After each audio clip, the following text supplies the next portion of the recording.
আরব সাগরের তীরে অবস্থিত এমন 5টি শিবলিঙ্গ যেগুলি স্থাপন করে গিয়েছিলেন পঞ্চপাণ্ডব স্বয়ং, যা আজও বিরাজমান গুজরাটের এই জায়গায়। সেই সঙ্গে পরিচিতি হয়েছিল গুজরাটের এমন এক স্থানীয় যানবাহনের সঙ্গে, যার গল্প, যার অভিজ্ঞতা এই পর্বে উল্লেখ না করলেই নয়।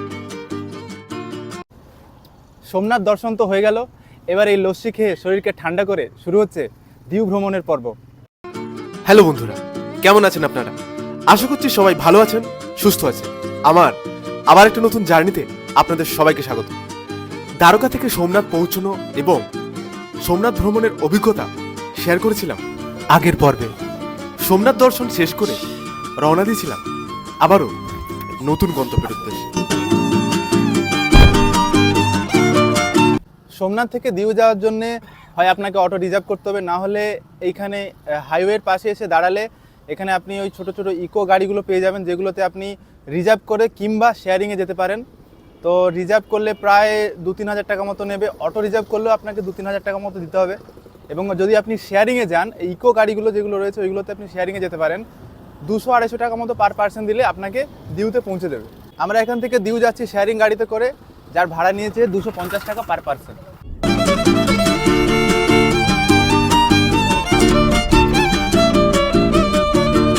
এখান থেকে দিউর দূরত্ব প্রায় 90 কিলোমিটার, যেটা যেতে সময় লাগবে প্রায় 2 থেকে 2.5 ঘন্টা।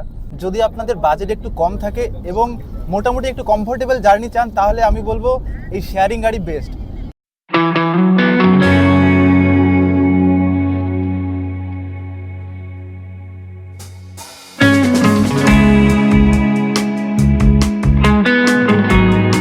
সোমনাথ থেকে দিউ পৌঁছানোর জন্য এখনো অবধি রেল লাইনের কোনো ব্যবস্থা নেই, তাই দিউ ভ্রমণের জন্য আপনাদেরকে গাড়ি বুক করতে হবে বা শেয়ারিং গাড়ি নিতে হবে, যেগুলি আপনারা অনায়াসে সোমনাথ থেকে পেয়ে যাবেন। আপনাদের জীবনে সঞ্চয়ের মানে কি তা আমি জানি না, তবে আমার কাছে সঞ্চয় মানে জীবনের ভালো কিছু মুহূর্ত, জীবনের ভালো কিছু অভিজ্ঞতা এবং ভালো কিছু স্মৃতি।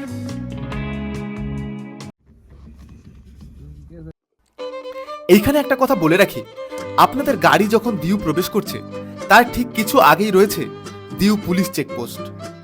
সেইখানে আপনাদের গাড়ির কাগজপত্র এবং সবকিছু চেকিং হবে এবং তারপরে আপনারা প্রবেশ করতে পারবেন ইউনিয়ন টেরিটরি বা কেন্দ্রশাসিত অঞ্চল দিউতে।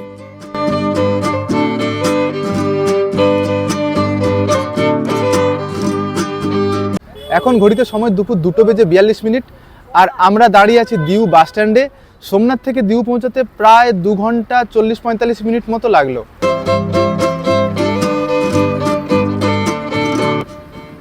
এই হচ্ছে দিউ বাস স্ট্যান্ড, বাস, অটো সব দাঁড়িয়ে রয়েছে এখানে। দিউতে এসে যদি আপনারা বাইকে করে ভ্রমণ করতে চান, তাহলে এখানে বাইকও ভাড়াতে পাওয়া যায়, বাইকও রেন্ট করতে পারেন আপনারা। দেখুন এখানে রয়েছে দিউ বাস স্ট্যান্ডের পাশেই প্রচুর এজেন্সি রয়েছে যারা বাইক রেন্টে দেয়। যদি আপনারা চান যে দিউটা বাইকে করে ভ্রমণ করবেন, তাহলে এখান থেকে বাইক রেন্ট নিয়েও আপনারা ভ্রমণ করতে পারেন দিউ। এই ট্রাভেল করতে এসে আমাদের একটা প্রবলেম হচ্ছে যে আমরা খাবার খেতে ভুলে যাচ্ছি, খিদে পাচ্ছে না। তো দিউতে নেমে প্রথমে আগে আমরা ভালো কোনো জায়গাতে গিয়ে ভারী কিছু খাবার খেয়ে নেবো, আর এমনিতেও বাইরে একটু রোদ রয়েছে, তো একটু রোদটাও কমে যাবে, তারপরে ঘুরতে বেরোবো।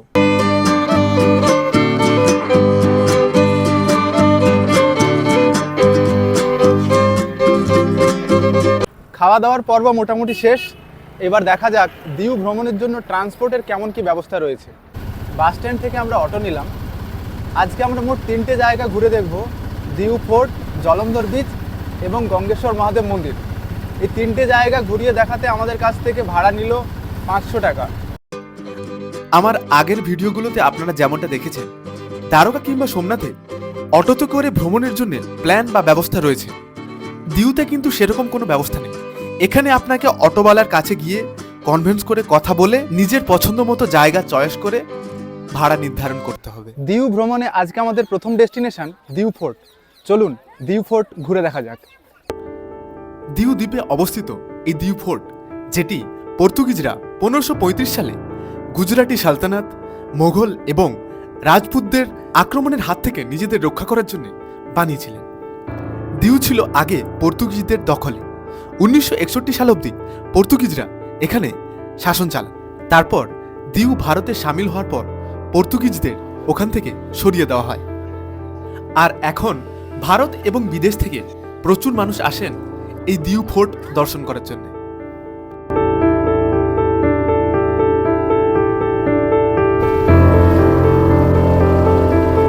দিউ ফোর্ট দর্শনের পর এবার আমরা এসে হাজির হয়েছি জলন্ধর বিচে। তো চলুন জলন্ধর বিচটি আপনাদেরকে দেখাই। সত্যি কথা বলতে জলন্ধর বিচে দেখার মতো তেমন কিছুই নেই। এখানে 3-4 মিনিট সময় কাটিয়ে আমরা এগিয়ে চললাম আমাদের আজকের লাস্ট ডেস্টিনেশন দ্বারকা এবং সোমনাথের পাশাপাশি যেই জায়গাকে ঘিরে গুজরাট ভ্রমণের ইচ্ছে মনে দানা বেঁধেছিল এবং যার জন্যে এই দিউ আসা, সেই গঙ্গেশ্বর মহাদেব মন্দির।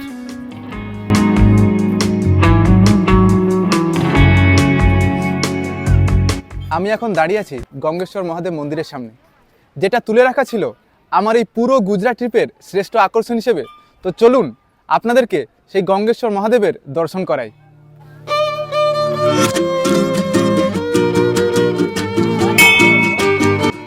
বলা হয় আজ থেকে প্রায় 5000 বছর আগে পাণ্ডবেরা অজ্ঞাতবাসের সময় ঘুরতে ঘুরতে এই জায়গাতে এসে পড়েন এবং এই জায়গাতে একটু বিশ্রাম নেওয়ার চেষ্টা করেন।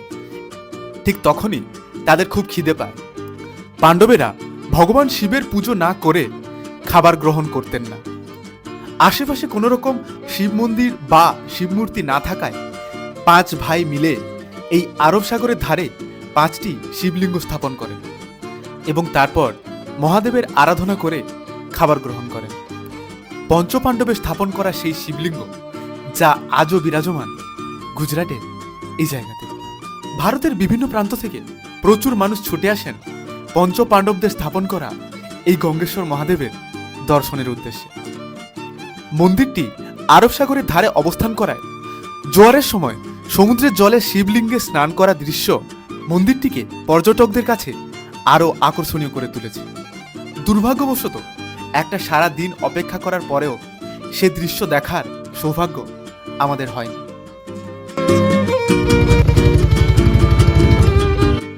আজকের গল্পের ইতি টানার আগে যে জিনিসটার উল্লেখ না করলেই নয়, গুজরাটের লোকাল ভাষাতে এই গাড়িটির নাম ছাগড়া। যে গাড়িটির সঙ্গে পরিচয় এবং চাপার অভিজ্ঞতা হয়েছিল এই দিউতে গিয়েই। এই গাড়িটি গুজরাটের গ্রামেগঞ্জের লোকাল ট্রান্সপোর্ট, যেটি এখানকার সাধারণ মানুষের নিত্য যাতায়াতের সঙ্গী। এই গাড়িটি নাকি একসঙ্গে 35 জন যাত্রী নিয়ে যাওয়ার ক্ষমতা রাখে। হ্যাঁ, ব্যাপারটা আমাদের কাছে একটু নতুন লাগলেও ওনারা এটাতেই অভ্যস্ত। আমার মনে হয় কোথাও ভ্রমণ করতে গেলে সেই জায়গার খাবার দাবার, সেখানকার আচার আচরণ, সেখানকার কালচার, সেখানকার মানুষজন, এই সব কিছুর সঙ্গে মিলেমিশে যেতে না পারলে সেই ভ্রমণের কোনো মানেই হয় না। যাই হোক, আজকের মতো এই পর্যন্তই। আবার দেখা হচ্ছে নতুন কোনো একটা জার্নি নিয়ে, নতুন কোনো একটি গল্প নিয়ে। ততক্ষণের জন্য ভালো থাকুন, সুস্থ থাকুন।